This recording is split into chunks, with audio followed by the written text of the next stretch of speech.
नमस्कार, खबरां दे इस बुलेटिन च तुहाडा स्वागत। मैं रजनी। पहला पेश ने चोनवीआं खबरां। प्रधानमंत्री नरेंद्र मोदी सिविल सेवा दिवस मौके अज नवी दिल्ली विच लोक सेवकां नूं संबोधन करनगे।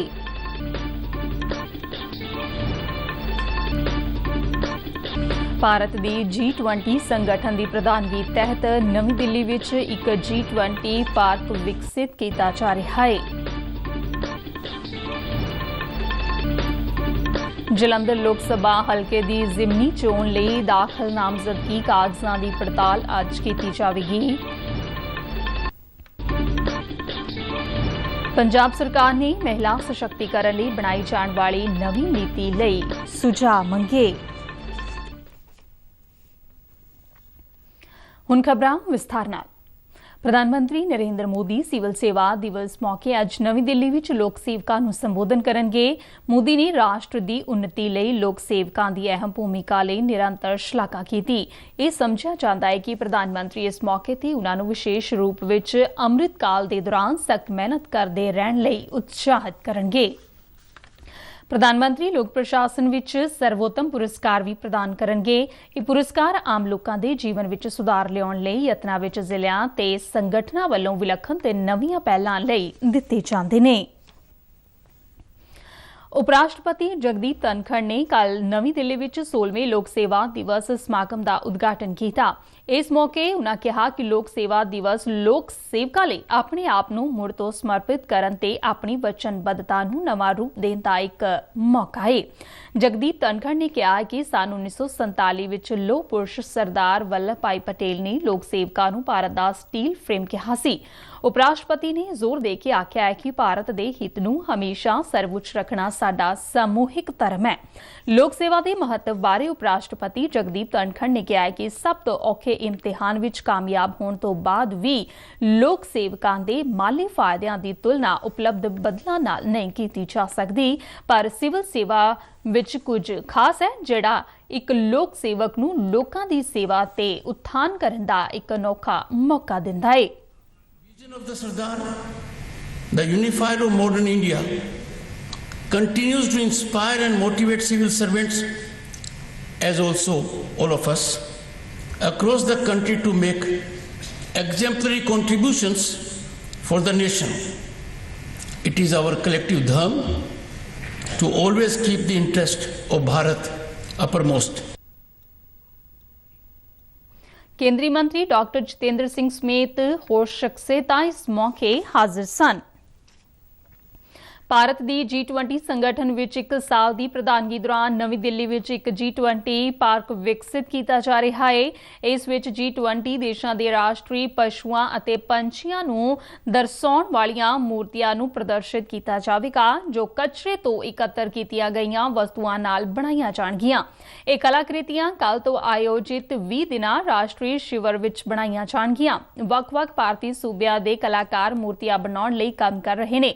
ਸ਼ਿਵਰ ਵਿੱਚ ਬਣਾਈਆਂ ਜਾਣ ਵਾਲੀਆਂ ਕਲਾਕ੍ਰਿਤੀਆਂ ਵਿੱਚ ਭਾਰਤੀ ਮੋਰ, ਅਮਰੀਕੀ ਬਾਈਸਨ, ਬ੍ਰਾਜ਼ੀਲੀਅਨ ਜਗੁਆਰ, ਚੀਨ ਦਾ ਲਾਲ ਮੁਕਟ ਵਾਲਾ ਸਾਰਸ, ਆਸਟ੍ਰੇਲੀਆਈ ਈਮੂ, ਰੂਸੀ ਭੂਰਾ ਭਾਲੂ ਅਤੇ ਮੈਕਸੀਕੋ ਦਾ ਗੋਲਡਨ ਈਗਲ ਸ਼ਾਮਲ ਹੈ। Chief of defence staff general Anil Chauhan ने कल नवी दिल्ली के वायु भवन विच जारी भारतीय हवाई सेना कमांडर सम्मेलन विच शिरकत की, जिथे उन्होंने एयरफोर्स दीयां तैयारियां बारे संखेप जानकारी दी गई। बाद विच सम्मेलन विच बोलदियां जनरल चौहान ने फ्लीट स्टेटनेस वाल एक स्पष्ट मार्ग चार्ट तैयार करने की जरूरत नूं उजागर किया। इसे दे नाल ही उन्होंने कहा कि संवेदीकरण वाल भी कदम वधाउणे चाहीदे ने। उन्होंने तिन्नां सेवावां विच एकीकरण नूं वधाउण दे रूपां अते इस तों प्राप्त होण वाले लाभां बारे भी जानकारी दित्ती। फौज मुखी जनरल मनोज पांडे ने जम्मू कश्मीर के पुंछ सैक्टर विच अतवादी हमले विच जाना वारन वाले 5 जवानां दी शहादत बारे रखिया मंत्री राजनाथ सिंह नूं जानकारी दित्ती। रखिया सूत्रां ने दस्सिया कि भारतीय फौज दे जवान स्थिति ते नज़र रख रहे ने अते उचित कार्रवाई कर रहे ने। एक ट्वीट दे विच रखिया मंत्री राजनाथ सिंह ने कहा कि वीर जवानां दी शहीदी ते उन्हां नूं बेहद दुख है। रखिया मंत्री ने कहा कि उन्हां दी हमदर्दी सोगग्रस्त परिवारां नाल है। ਜ਼ਿਕਰਯੋਗ ਹੈ ਕਿ ਬੀਤੇ ਦਿਨ ਪੁੰਛ ਵਿੱਚ ਕੁਝ ਅਣਪਛਾਤੇ ਅਤਵਾਦੀਆਂ ਨੇ ਫੌਜ ਦੇ ਇੱਕ ਵਾਹਨ ਤੇ ਫਾਇਰਿੰਗ ਕੀਤੀ ਅਤੇ ਗ੍ਰਨੇਡ ਸੁੱਟੇ, ਜਿਸ ਨਾਲ ਵਾਹਨ ਨੂੰ ਅੱਗ ਲੱਗ ਗਈ, ਜਿਸ ਵਿੱਚ ਰਾਸ਼ਟਰੀ ਰਾਈਫਲਸ ਦੇ 5 ਜਵਾਨ ਸ਼ਹੀਦ ਹੋ ਗਏ ਸਨ ਤੇ ਇੱਕ ਜਵਾਨ ਜ਼ਖਮੀ ਹੋਇਆ ਸੀ। ਖੇਤੀ ਭਾਰਤ ਵਿੱਚ ਕੇਵਲ ਅਨਾਜ ਉਤਪਾਦਨ ਲਈ ਨਹੀਂ ਬਲਕਿ ਰੁਜ਼ਗਾਰ ਲਈ ਵੀ ਇਹ ਮੁੱਖ ਖੇਤਰ ਹੈ। ਆਜ਼ਾਦੀ ਤੋਂ ਬਾਅਦ ਖੇਤੀ ਨੇ ਦੇਸ਼ ਦੀ GDP ਵਿੱਚ 60% ਤੋਂ ਵੱਧ ਯੋਗਦਾਨ ਪਾਇਆ ਹੈ। ਹੁਣ ਇਸ ਦਾ ਹਿੱਸਾ 18% ਹੈ, ਜਿਸ ਦਾ ਮਤਲਬ ਹੈ ਆਬਾਦੀ ਦਾ ਬਹੁਤ ਵੱਡਾ ਹਿੱਸਾ 18% ਤੇ ਨਿਰਭਰ ਹੈ। ਪ੍ਰਧਾਨ ਮੰਤਰੀ ਮੌਜੂਦਾ ਸਥਿਤੀ ਵਿੱਚ ਬਦਲਾਅ ਲਿਆਉਣ ਲਈ ਬਹੁਤ ਉਤਸੁਕ ਨੇ, ਜਿਸ ਲਈ ਨਵਾਚਾਰ ਬਹੁਤ ਜ਼ਰੂਰੀ ਹੈ। ਪ੍ਰਧਾਨ ਮੰਤਰੀ ਨੇ 28 ਮਾਰਚ 2021 ਨੂੰ ਪ੍ਰਸਾਰਿਤ ਹੋਏ ਆਪਣੇ ਮਨ ਕੀ ਬਾਤ ਪ੍ਰੋਗਰਾਮ ਵਿੱਚ ਇਸ ਮੁੱਦੇ ਬਾਰੇ ਵਿਚਾਰ ਪ੍ਰਗਟ ਕੀਤੇ ਸਨ। भारत के कृषि जगत में आधुनिकता ये समय की मांग है। बहुत देर हो चुकी है, हम बहुत समय गंवा चुके हैं। एग्रीकल्चर सेक्टर में रोजगार के नए अवसर पैदा करने के लिए, किसानों की आय बढ़ाने के लिए परंपरागत कृषि के साथ ही नए विकल्पों को, नए इनोवेशंस को अपनाना भी उतना ही जरूरी है। व्हाइट रिवॉल्यूशन के दौरान देश ने इससे अनुभव किया है। अब बी फार्मिंग भी ऐसा ही एक विकल्प बनकर के उभर रहा है। बी फार्मिंग देश में शहद क्रांति या स्वीट रिवॉल्यूशन का आधार बना रही है। बड़ी संख्या में किसान इससे जुड़ रहे हैं, इनोवेशन कर रहे हैं। ਸਿਹਤ ਮੰਤਰਾਲਾ ਨੇ ਸਵੱਛ ਅਤੇ ਸੁਰੱਖਿਅਤ ਭੋਜਨ ਪਰਿਵਾਰਾਂ ਨੂੰ ਉਤਸ਼ਾਹਿਤ ਕਰਨ ਦੇ ਉਦੇਸ਼ ਨਾਲ ਸੂਬਿਆਂ ਤੇ ਕੇਂਦਰ ਸ਼ਾਸਤ ਪ੍ਰਦੇਸ਼ਾਂ ਦੇ ਦੇਸ਼ ਭਰ ਦੇ 100 ਜ਼ਿਲ੍ਹਿਆਂ ਵਿੱਚ 100 ਫੂਡ ਸਟਰੀਟ ਵਿਕਸਿਤ ਕਰਨ ਦੀ ਅਪੀਲ ਕੀਤੀ ਹੈ। ਇਹ ਪਹਿਲਕਦਮੀ ਸਵੱਛ ਅਤੇ ਸੁਰੱਖਿਅਤ ਭੋਜਨ ਪਰੰਪਰਾਵਾਂ ਦੀ ਪਾਲਣਾ ਦੀ ਉਦਾਹਰਨ ਦੇਣ ਲਈ ਇੱਕ ਪਾਇਲਟ ਪ੍ਰੋਜੈਕਟ ਵਜੋਂ ਕੀਤੀ ਜਾ ਰਹੀ ਹੈ। ਇਸ ਪ੍ਰੋਜੈਕਟ ਦਾ ਉਦੇਸ਼ ਭੋਜਨ ਕਾਰੋਬਾਰੀ ਭਾਈਚਾਰੇ ਵਿੱਚ ਸੁਰੱਖਿਅਤ ਅਤੇ ਸਿਹਤਮੰਦ ਭੋਜਨ ਅਭਿਆਸਾਂ ਨੂੰ ਉਤਸ਼ਾਹਿਤ ਕਰਨਾ ਹੈ। ਇਹ ਵਿਲੱਖਣ ਪਹਿਲਕਦਮੀ ਆਵਾਸ ਅਤੇ ਸ਼ਹਿਰੀ ਮਾਮਲਿਆਂ ਦੇ ਮੰਤਰਾਲਾ ਦੇ ਸਹਿਯੋਗ ਨਾਲ ਰਾਸ਼ਟਰੀ ਸਿਹਤ ਮਿਸ਼ਨ ਰਾਹੀਂ ਕੀਤੀ ਜਾਵੇਗੀ। ਇਸ ਉਦੇਸ਼ ਲਈ ਹਰੇਕ ਜ਼ਿਲ੍ਹੇ ਨੂੰ 1 ਕਰੋੜ ਰੁਪਏ ਦੀ ਵਿੱਤੀ ਸਹਾਇਤਾ ਦਿੱਤੀ ਜਾਵੇਗੀ। ਕੇਂਦਰੀ ਸਿਹਤ ਸਕੱਤਰ ਰਾਜੇਸ਼ ਭੂਸ਼ਣ ਅਤੇ ਰਿਹਾਇਸ਼ ਤੇ ਸ਼ਹਿਰੀ ਮਾਮਲਿਆਂ ਦੇ ਸਕੱਤਰ ਮਨੋਜ ਜੋਸ਼ੀ ਵੱਲੋਂ ਸੂਬਿਆਂ ਨੂੰ ਭੇਜੇ ਇੱਕ ਪੱਤਰ ਵਿੱਚ ਨਾਗਰਿਕਾਂ ਦੀ ਚੰਗੀ ਸਿਹਤ ਲਈ ਸੁਰੱਖਿਅਤ ਅਤੇ ਸਾਫ਼ ਭੋਜਨ ਤੇ ਜ਼ੋਰ ਦਿੱਤਾ ਗਿਆ ਹੈ। ਭਾਰਤ ਚੋਣ ਕਮਿਸ਼ਨ ਵੱਲੋਂ ਜਲੰਧਰ ਲੋਕ ਸਭਾ ਹਲਕੇ ਦੀ ਜ਼ਿਮਨੀ ਚੋਣ ਲਈ ਨਿਯੁਕਤ ਜਨਰਲ ਪੁਲਿਸ ਅਤੇ ਖਰਚਾ ਅਬਜ਼ਰਵਰਾਂ ਨੇ ਜਲੰਧਰ ਵਿੱਚ ਜ਼ਿਲ੍ਹਾ ਚੋਣ ਅਫਸਰ ਸਮੇਤ ਚੋਣ ਪ੍ਰਕਿਰਿਆ ਵਿੱਚ ਸ਼ਾਮਲ ਸਮੂਹ ਨੋਡਲ ਅਧਿਕਾਰੀਆਂ ਨਾਲ ਇੱਕ ਮੀਟਿੰਗ ਕੀਤੀ ਅਤੇ ਸਾਰਾ ਚੋਣ ਅਮਲ ਨਿਰਪੱਖ, ਸੁਚੱਜੇ ਤੇ ਪਾਰਦਰਸ਼ੀ ਤਰੀਕੇ ਨਾਲ ਨੇਪਰੇ ਚਾੜਨ ਦੀ ਅਪੀਲ ਕੀਤੀ। ਜਨਰਲ ਅਬਜ਼ਰਵਰ IAS ਅਧਿਕਾਰੀ ਡਾਕਟਰ ਪ੍ਰੀਤਮ B ਯਸ਼ਵੰਤ, ਪੁਲਿਸ ਨਿਗਰਾਨ IPS ਉਜਵਲ ਕੁਮਾਰ ਪੌਮਿਕਾ ਅਤੇ IRS ਅਧਿਕਾਰੀ ਰਾਜੀਵ ਸ਼ੰਕਰ ਕਿਟੂ ਨੂੰ ਖਰਚਾ ਨਿਗਰਾਨ ਨਿਯੁਕਤ ਕੀਤਾ ਗਿਆ ਹੈ। ਇਨ੍ਹਾਂ ਅਧਿਕਾਰੀਆਂ ਨੇ ਉਮੀਦਵਾਰਾਂ, ਸਿਆਸੀ ਪਾਰਟੀਆਂ ਅਤੇ ਉਨ੍ਹਾਂ ਦੇ ਨੁਮਾਇੰਦਗੀਆਂ ਦੀਆਂ ਸਰਗਰਮੀਆਂ ਤੇ ਲਗਾਤਾਰ ਨਜ਼ਰ ਰੱਖਣ ਦੀ ਗੱਲ ਕਰਦਿਆਂ ਕਿਹਾ ਕਿ ਜ਼ਿਲ੍ਹੇ ਵਿੱਚ ਚੋਣ ਜ਼ਾਬਤੇ ਨੂੰ ਹਰ ਹਾਲ ਵਿੱਚ ਕਾਇਮ ਰੱਖਿਆ ਜਾਵੇ। ਉਨ੍ਹਾਂ ਕਿਹਾ ਕਿ ਚੋਣ ਜ਼ਾਬਤੇ ਦੀ ਉਲੰਘਣਾ ਤੇ ਬਿਨਾਂ ਕਿਸੇ ਦੇਰੀ ਦੇ ਕਾਰਵਾਈ ਅਮਲ ਵਿੱਚ ਲਿਆਂਦੀ ਜਾਵੇਗੀ ਅਤੇ ਅਮਨ ਕਾਨੂੰਨ ਨੂੰ ਕਾਇਮ ਰੱਖਣ ਦੇ ਨਾਲ-ਨਾਲ ਸਿਆਸੀ ਸਰਗਰਮੀਆਂ ਤੇ ਹੋਣ ਵਾਲੇ ਖਰਚੇ ਤੇ ਵੀ ਪੂਰੀ ਨਿਗਾਹ ਰੱਖੀ ਜਾਵੇਗੀ। ਜ਼ਿਲ੍ਹੇ ਦੇ ਡਿਪਟੀ ਕਮਿਸ਼ਨਰ ਤੇ ਚੋਣ ਅਧਿਕਾਰੀ ਜਸਪ੍ਰੀਤ ਸਿੰਘ ਨੇ ਅਬਜ਼ਰਵਰਾਂ ਨੂੰ ਚੋਣ ਦੀਆਂ ਤਿਆਰੀਆਂ ਸੰਬੰਧੀ ਜਾਣਕਾਰੀ ਦਿੱਤੀ। ਮਗਰੋਂ ਕੇਂਦਰੀ ਅਬਜ਼ਰਵਰਾਂ ਨੇ ਮੀਡੀਆ ਸਰਟੀਫਿਕੇਸ਼ਨ ਅਤੇ ਮੋਨੀਟਰਿੰਗ ਸੈੱਲ MCMC ਦਾ ਦੌਰਾ ਕੀਤਾ। ਉਨ੍ਹਾਂ ਸ਼ੱਕੀ ਪਰੇਡ ਨਿਊਜ਼ ਤੇ ਸੋਸ਼ਲ ਮੀਡੀਆ ਪਲੇਟਫਾਰਮਾਂ ਦੀ ਲਗਾਤਾਰ ਨਜ਼ਰਸਾਨੀ ਤੇ ਜ਼ੋਰ ਦਿੱਤਾ। ਉਨ੍ਹਾਂ ਕਿਹਾ ਕਿ ਉਮੀਦਵਾਰਾਂ ਵੱਲੋਂ ਚੋਣ ਪ੍ਰਚਾਰ ਸਮੱਗਰੀ ਦੇ ਕੰਟੈਂਟ ਦੀ ਅਗਾਊ ਪ੍ਰਵਾਨਗੀ ਲੈਣੀ ਲਾਜ਼ਮੀ ਹੈ।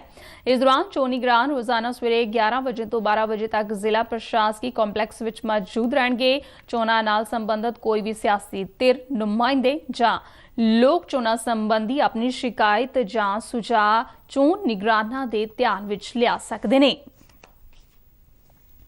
ਜਲੰਧਰ ਲੋਕ ਸਭਾ ਹਲਕੇ ਦੀ ਜ਼ਿਮਨੀ ਚੋਣ ਲਈ ਨਾਮਜ਼ਦਗੀਆਂ ਭਰਨ ਦਾ ਸਮਾਂ ਕੱਲ੍ਹ ਸਮਾਪਤ ਹੋ ਗਿਆ। ਆਖਰੀ ਦਿਨ 8 ਉਮੀਦਵਾਰਾਂ ਵੱਲੋਂ ਦਾਖਲ ਕੀਤੇ ਗਏ ਨਾਮਜ਼ਦਗੀ ਕਾਗਜ਼ਾਂ ਸਮੇਤ ਕੁੱਲ 26 ਉਮੀਦਵਾਰਾਂ ਨੇ ਜ਼ਿਮਨੀ ਚੋਣ ਲਈ ਨਾਮਜ਼ਦਗੀ ਕਾਗਜ਼ ਦਾਖਲ ਕੀਤੇ ਨੇ। ਨਾਮਜ਼ਦਗੀਆਂ ਦੀ ਪੜਤਾਲ ਕੀਤੀ ਜਾਵੇਗੀ ਅਤੇ 24 ਅਪ੍ਰੈਲ ਸ਼ਾਮ 3 ਵਜੇ ਤੱਕ ਨਾਮਜ਼ਦਗੀ ਕਾਗਜ਼ ਵਾਪਸ ਲਏ ਜਾ ਸਕਣਗੇ। ਇਸ ਚੋਣ ਲਈ ਪੋਲਿੰਗ 10 ਮਈ ਨੂੰ ਸਵੇਰੇ 8 ਵਜੇ ਤੋਂ ਸ਼ਾਮ 6 ਵਜੇ ਤੱਕ ਹੋਵੇਗੀ, ਜਦਕਿ ਵੋਟਾਂ ਦੀ ਗਿਣਤੀ 13 ਮਈ ਨੂੰ ਕਰਵਾਈ ਜਾਵੇਗੀ। ਭਾਰਤੀ ਜਨਤਾ ਪਾਰਟੀ ਪੰਜਾਬ ਦੇ ਸੂਬਾ ਮੀਤ ਪ੍ਰਧਾਨ ਡਾਕਟਰ ਰਾਜਕੁਮਾਰ ਵੇਰਕਾ ਨੇ ਜਲੰਧਰ ਵਿੱਚ ਇੱਕ ਪ੍ਰੈਸ ਕਾਨਫਰੰਸ ਨੂੰ ਸੰਬੋਧਨ ਕਰਦਿਆਂ ਕਿਹਾ ਕਿ ਆਮ ਆਦਮੀ ਪਾਰਟੀ ਦੀ ਹਾਲਤ ਸੰਗਰੂਰ ਲੋਕ ਸਭਾ ਚੋਣਾਂ ਵਿੱਚ ਜੋ ਹੋਈ ਸੀ ਉਹੀ ਹਾਲ ਜਲੰਧਰ ਦੀ ਲੋਕ ਸਭਾ ਚੋਣਾਂ ਵਿੱਚ ਹੋਵੇਗਾ। ਡਾਕਟਰ ਵੇਰਕਾ ਨੇ ਕਿਹਾ ਕਿ ਆਮ ਆਦਮੀ ਪਾਰਟੀ ਨੂੰ ਜਲੰਧਰ ਵਿੱਚ ਚੋਣ ਲੜਨ ਲਈ ਕੋਈ ਚਾਰਾ ਨਹੀਂ ਲੱਭਾ। ਉਨ੍ਹਾਂ ਕਿਹਾ ਕਿ ਭਾਰਤੀ ਜਨਤਾ ਪਾਰਟੀ ਨਿਸ਼ਚਿਤ ਤੌਰ ਤੇ ਜ਼ਮੀਨੀ ਪੱਧਰ ਤੇ ਬਹੁਤ ਮਜ਼ਬੂਤ ਹੈ ਤੇ ਪਾਰਟੀ ਇਹ ਚੋਣ ਬਹੁਤ ਹੀ ਮਜ਼ਬੂਤ ਰਣਨੀਤੀ ਨਾਲ ਲੜ ਰਹੀ ਹੈ। ਜਲੰਧਰ ਲੋਕ ਸਭਾ ਜ਼ਿਮਨੀ ਚੋਣ ਲਈ ਸਿਆਸੀ ਰੈਲੀਆਂ ਦਾ ਸਿਲਸਿਲਾ ਵੀ ਸ਼ੁਰੂ ਹੋ ਗਿਆ ਹੈ। ਆਮ ਆਦਮੀ ਪਾਰਟੀ ਵੱਲੋਂ ਜਲੰਧਰ 'ਚ ਇੱਕ ਰੈਲੀ ਕੀਤੀ ਗਈ। ਇਸ ਨੂੰ ਸੰਬੋਧਨ ਕਰਦਿਆਂ ਪੰਜਾਬ ਦੇ ਮੁੱਖ ਮੰਤਰੀ ਭਗਵੰਤ ਮਾਨ ਨੇ ਕਿਹਾ ਹੈ ਕਿ ਸਰਕਾਰ ਨੇ ਲੋਕਾਂ ਦੀ ਭਲਾਈ ਲਈ ਕਈ ਕਦਮ ਚੁੱਕੇ ਨੇ। ਉਨ੍ਹਾਂ ਸਾਬਕਾ ਕਾਂਗਰਸ ਸਰਕਾਰ ਦੀ ਕਾਰਗੁਜ਼ਾਰੀ ਤੇ ਸਵਾਲ ਚੁੱਕਦਿਆਂ ਕਿਹਾ ਕਿ ਯੂਪੀ ਦੇ ਬਾਹੂਬਲੀ ਮੁਖਤਾਰ ਅੰਸਾਰੀ ਲਈ ਨਿਯੁਕਤ ਵਕੀਲ ਦੀ ਫੀਸ ਦੀ ਅਦਾਇਗੀ ਮੌਜੂਦਾ ਸਰਕਾਰ ਕਿਸੇ ਵੀ ਕੀਮਤ ਤੇ ਨਹੀਂ ਕਰੇਗੀ। ਪਾਰਟੀ ਦੇ ਕਨਵੀਨਰ ਤੇ ਦਿੱਲੀ ਦੇ ਮੁੱਖ ਮੰਤਰੀ ਅਰਵਿੰਦ ਕੇਜਰੀਵਾਲ ਨੇ ਕਿਹਾ ਕਿ ਚੋਣਾਂ ਸਮੇਂ ਕੀਤੇ ਵਾਅਦਿਆਂ ਨੂੰ ਸਰਕਾਰ ਪੂਰਾ ਕਰ ਰਹੀ ਹੈ ਅਤੇ ਬਿਜਲੀ ਬਿੱਲ ਜ਼ੀਰੋ ਕਰਨ ਨਾਲ ਕਈ ਪਰਿਵਾਰਾਂ ਨੂੰ ਲਾਭ ਮਿਲਿਆ ਹੈ। ਪੰਜਾਬ ਦੇ ਇਸਤਰੀ ਤੇ ਬਾਲ ਵਿਕਾਸ ਮੰਤਰੀ ਡਾਕਟਰ ਬਲਜੀਤ ਕੌਰ ਨੇ ਸੂਬੇ ਵਿੱਚ ਮਹਿਲਾ ਸਸ਼ਕਤੀਕਰਨ ਲਈ ਗੈਰ ਸਰਕਾਰੀ ਸੰਗਠਨਾਂ ਨੂੰ ਅਪੀਲ ਕੀਤੀ ਹੈ ਕਿ ਉਹ ਮਹਿਲਾ ਸਸ਼ਕਤੀਕਰਨ ਸੰਬੰਧੀ ਬਣਾਈ ਜਾਣ ਵਾਲੀ ਨੀਤੀ ਲਈ ਸੁਝਾਅ ਭੇਜਣ। ਉਨ੍ਹਾਂ ਦੱਸਿਆ ਕਿ ਸਰਕਾਰ ਵੱਲੋਂ ਔਰਤਾਂ ਲਈ ਚਲਾਈਆਂ ਜਾ ਰਹੀਆਂ ਯੋਜਨਾਵਾਂ ਤੇ ਪ੍ਰੋਗਰਾਮਾਂ ਨੂੰ ਸਹੀ ਢੰਗ ਨਾਲ ਡਿਜ਼ਾਈਨ ਤੇ ਲਾਗੂ ਕਰਨ ਲਈ ਨਵੇਂ ਸਿਰੇ ਤੋਂ ਨੀਤੀ ਘੜੀ ਜਾ ਰਹੀ ਹੈ। ਉਨ੍ਹਾਂ ਕਿਹਾ ਕਿ ਪੰਜਾਬ ਰਾਜ ਮਹਿਲਾ ਨੀਤੀ ਬਣਾਉਣ ਲਈ ਪ੍ਰਮੁੱਖ ਮਹਿਲਾ ਚਿੰਤਕ, ਐਕਟਿਵਿਸਟ ਅਤੇ ਮਾਹਿਰਾਂ ਦਾ ਸਹਿਯੋਗ ਲਿਆ ਜਾਵੇਗਾ। ਸੂਬੇ ਵਿੱਚ ਬੈਂਕਾਂ ਅਤੇ ਹੋਰ ਵਿੱਤੀ ਸੰਸਥਾਵਾਂ ਦੇ ਆਲੇ-ਦੁਆਲੇ ਚੌਕਸੀ ਨੂੰ ਹੋਰ ਪੁਖਤਾ ਕਰਨ ਲਈ ਪੰਜਾਬ ਪੁਲਿਸ ਨੇ ਸ਼ਹਿਰੀ ਤੇ ਪੇਂਡੂ ਖੇਤਰਾਂ ਵਿੱਚ ਅਜਿਹੇ ਅਦਾਰਿਆਂ ਦੇ ਆਸ-ਪਾਸ ਘੁੰਮ ਰਹੇ 3947 ਸ਼ੱਕੀ ਵਿਅਕਤੀਆਂ ਦੀ ਤਲਾਸ਼ੀ ਲਈ ਹੈ। ਪੰਜਾਬ ਪੁਲਿਸ ਦੇ ਡਾਇਰੈਕਟਰ ਜਨਰਲ ਦੇ ਦਿਸ਼ਾ ਨਿਰਦੇਸ਼ਾਂ ਅਨੁਸਾਰ ਪੰਜਾਬ ਪੁਲਿਸ ਨੇ ਕੱਲ੍ਹ ਇੱਕ ਵਿਸ਼ੇਸ਼ ਮੁਹਿੰਮ ਤਹਿਤ ਇਹ ਚੈਕਿੰਗ ਕੀਤੀ। ਇਸ ਸੰਬੰਧੀ ਜਾਣਕਾਰੀ ਦਿੰਦੇ ਹੋਏ ਵਿਸ਼ੇਸ਼ ਡੀਜੀਪੀ ਕਾਨੂੰਨ ਤੇ ਵਿਵਸਥਾ ਅਰਪਿਤ ਸ਼ੁਕਲਾ ਨੇ ਦੱਸਿਆ ਹੈ ਕਿ ਐਸਪੀਜ਼ ਤੇ ਡੀਐਸਪੀਜ਼ ਦੀ ਨਿਗਰਾਨੀ ਹੇਠ 2000 ਤੋਂ ਵੱਧ ਪੁਲਿਸ ਮੁਲਾਜ਼ਮਾਂ ਦੀ ਸ਼ਮੂਲੀਅਤ ਵਾਲੀਆਂ 422 ਪੁਲਿਸ ਪਾਰਟੀਆਂ ਨੇ ਵਿੱਤੀ ਸੰਸਥਾਵਾਂ ਦੇ ਆਸ-ਪਾਸ ਘੁੰਮ ਰਹੇ ਵਿਅਕਤੀਆਂ ਦੀ ਤਲਾਸ਼ੀ ਲਈ 3618 ਅਦਾਰਿਆਂ ਦੀ ਚੈਕਿੰਗ ਕੀਤੀ ਗਈ। ਪੰਜਾਬੀ ਯੂਨੀਵਰਸਿਟੀ ਵੱਲੋਂ ਆਪਣੇ ਮੁਹਾਲੀ ਸਥਿਤ ਕੇਂਦਰ ਨੂੰ ਹੋਰ ਵਧੇਰੇ ਸਰਗਰਮ ਕਰਨ ਲਈ ਇੱਥੇ ਨਵੇਂ ਯੁੱਗ ਦੇ ਹਾਣੀ 33 ਨਵੇਂ ਸ਼ਾਰਟ ਟਰਮ ਕੋਰਸ ਸ਼ੁਰੂ ਕੀਤੇ ਗਏ ਨੇ, ਜਿਨ੍ਹਾਂ ਦਾ ਉਦਘਾਟਨ ਪੰਜਾਬ ਵਿਧਾਨ ਸਭਾ ਦੇ ਸਪੀਕਰ ਕੁਲਤਾਰ ਸਿੰਘ ਸੰਧਵਾ ਨੇ ਕੀਤਾ। ਪਿਛਲੇ ਦਿਨੀ ਇਸ ਕੇਂਦਰ ਦਾ ਨਾਮ ਬਦਲ ਕੇ Punjabi university centre for emerging ਅਤੇ ਇਨੋਵੇਟਿਵ ਟੈਕਨੋਲੋਜੀ ਕਰ ਦਿੱਤਾ ਗਿਆ ਸੀ। ਇਸੇ ਦਿਸ਼ਾ ਵਿੱਚ ਹੁਣ ਆਰਟੀਫਿਸ਼ੀਅਲ ਇੰਟੈਲੀਜੈਂਸ ਅਤੇ ਡਾਟਾ ਸਾਇੰਸ ਨਾਲ ਸੰਬੰਧਿਤ ਨਵੇਂ ਕੋਰਸ ਸ਼ੁਰੂ ਕੀਤੇ ਗਏ ਨੇ। ਉਦਘਾਟਨੀ ਭਾਸ਼ਣ ਵਿੱਚ ਵਿਧਾਨ ਸਭਾ ਦੇ ਸਪੀਕਰ ਕੁਲਤਾਰ ਸਿੰਘ ਸੰਧਵਾ ਨੇ ਕਿਹਾ ਕਿ ਸਮੇਂ ਦੇ ਹਾਣ ਦੇ ਅਜਿਹੇ ਕੋਰਸਾਂ ਦੀ ਸ਼ੁਰੂਆਤ ਨਾਲ ਪੰਜਾਬ ਵਿੱਚ ਇੱਕ ਨਵੇਂ ਯੁੱਗ ਦੀ ਸ਼ੁਰੂਆਤ ਹੋਈ ਹੈ। ਉਨ੍ਹਾਂ ਕਿਹਾ ਕਿ ਟੈਕਨੋਲੋਜੀ ਨਾਲ ਜੁੜਨਾ ਸਮੇਂ ਦੀ ਲੋੜ ਹੈ, ਇਸ ਲਈ ਇਹ ਸਾਰੇ ਕੋਰਸ ਲਾਭਦਾਇਕ ਸਿੱਧ ਹੋਣਗੇ। ਇਸ ਮੌਕੇ ਤੇ ਯੂਨੀਵਰਸਿਟੀ ਦੇ ਵਾਈਸ ਚਾਂਸਲਰ ਪ੍ਰੋਫੈਸਰ ਅਰਵਿੰਦ ਨੇ ਬੋਲਦਿਆਂ ਕਿਹਾ ਕਿ ਪੰਜਾਬੀ ਯੂਨੀਵਰਸਿਟੀ ਨੇ ਜੇਕਰ ਸਹੀ ਅਰਥਾਂ ਵਿੱਚ ਨਵੇਂ ਸਮੇਂ ਦੀ ਹਾਣੀ ਬਣਨਾ ਹੈ ਤਾਂ ਅਜਿਹੇ ਨਵੇਂ ਕਦਮ ਉਠਾਉਣੇ ਲਾਜ਼ਮੀ ਹਨ। ਉਨ੍ਹਾਂ ਕਿਹਾ ਕਿ ਰਿਵਾਇਤੀ ਕਿਸਮ ਦੇ ਕੋਰਸਾਂ ਦੇ ਨਾਲ-ਨਾਲ ਹੁਣ ਸਾਨੂੰ ਨਿਵੇਕਲੀ ਕਿਸਮ ਦੇ ਪ੍ਰੋਗਰਾਮ ਵੀ ਸ਼ੁਰੂ ਕਰਨੇ ਪੈਣਗੇ। ਮੋਹਾਲੀ ਕੇਂਦਰ ਵੱਲੋਂ ਸ਼ੁਰੂ ਕੀਤੇ ਕੋਰਸ ਸਬੁਦ ਫਾਊਂਡੇਸ਼ਨ ਦੇ ਸਹਿਯੋਗ ਨਾਲ ਸ਼ੁਰੂ ਕੀਤੇ ਗਏ ਨੇ। ਫਾਜ਼ਿਲਕਾ ਜ਼ਿਲ੍ਹੇ ਵਿੱਚ ਕੱਲ ਹੋਈ ਬਰਸਾਤ ਨਾਲ ਮੰਡੀ ਵਿੱਚ ਆਪਣੀ ਕਣਕ ਦੀ ਫਸਲ ਲੈ ਕੇ ਆਏ ਕਿਸਾਨਾਂ ਨੂੰ ਕਾਫੀ ਪਰੇਸ਼ਾਨੀ ਦਾ ਸਾਹਮਣਾ ਕਰਨਾ ਪਿਆ। ਪ੍ਰਸ਼ਾਸਨ ਦੇ ਮਾੜੇ ਪ੍ਰਬੰਧਾਂ ਕਾਰਨ ਕਣਕ ਦੀਆਂ ਬੋਰੀਆਂ ਪਾਣੀ ਵਿੱਚ ਪੂਰੀ ਤਰ੍ਹਾਂ ਭਿੱਜੀਆਂ ਨਜ਼ਰ ਆਈਆਂ। ਭਾਵੇਂ ਪ੍ਰਸ਼ਾਸਨ ਢੁਕਵੇਂ ਪ੍ਰਬੰਧਾਂ ਦੇ ਦਾਅਵੇ ਕਰਦਾ ਰਿਹਾ ਹੈ, ਪਰ ਇਸ ਬਰਸਾਤ ਤੇ ਗੜੇਮਾਰੀ ਨੇ ਕਿਸਾਨਾਂ ਦੀ ਫਸਲ ਨੂੰ ਬਰਬਾਦ ਕਰ ਦਿੱਤਾ ਹੈ। ਮੰਡੀ ਵਿੱਚ ਪੁੱਜੇ ਕਿਸਾਨਾਂ ਦਾ ਦੋਸ਼ ਹੈ ਕਿ ਨਾ ਤਾਂ ਫਸਲ ਦੀ ਖਰੀਦ ਕੀਤੀ ਜਾ ਰਹੀ ਹੈ ਅਤੇ ਜਿਹੜੀ ਖਰੀਦ ਕੀਤੀ ਗਈ ਹੈ ਉਸ ਦੀ ਲਿਫਟਿੰਗ ਵੀ ਨਹੀਂ ਹੋ ਰਹੀ ਹੈ।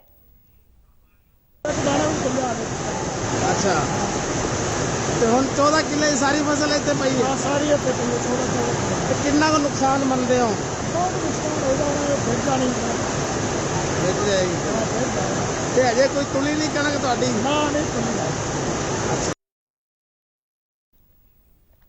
ਉਧਰ ਮਾਰਕਫੈਡ ਦੇ ਅਧਿਕਾਰੀ ਰਾਹੁਲ ਗੁਪਤਾ ਨੇ ਕਿਹਾ ਕਿ ਮੰਡੀ ਵਿੱਚ ਸਭ ਕੁਝ ਠੀਕ-ਠਾਕ ਚੱਲ ਰਿਹਾ ਹੈ ਅਤੇ ਗਿੱਲੀ ਹੋਈ ਕਣਕ ਨੂੰ ਸੁਕਾ ਕੇ ਚੁੱਕਿਆ ਜਾਵੇਗਾ। ਚੱਲ ਰਹੀ ਹੈ, ਲਿਫਟਿੰਗ ਠੀਕ ਹੋ ਰਹੀ ਹੈ, ਕਿਸਾਨਾਂ ਨੂੰ 48 ਘੰਟੇ 'ਚ ਪੈਸੇ ਮਿਲਦੇ ਪਏ ਨੇ, तो वो सारा बड़ा संतुष्टिजनक सारा देखा जी। और किसी तरह की कोई प्रॉब्लम नहीं आ रही है। ट्रांसपोर्ट का काम भी ठीक चल रहा है, लेबर का भी ठीक चल रहा है और आने वाले 2-3-4 दिनों के विच जिद्दां जिद्दां माल मंडी में ज़्यादा आऊगा उन्ना ही प्रोक्योरमेंट का और लिफ्टिंग का काम तेज़ हो जाएगा। ना स्टोरेज की भी प्रॉब्लम है, ना डायरैक्ट डिलीवरी की भी प्रॉब्लम है। इस दे नाल ही खबरां दा बुलेटिन खत्म होया। दिओ आग्या, नमस्कार।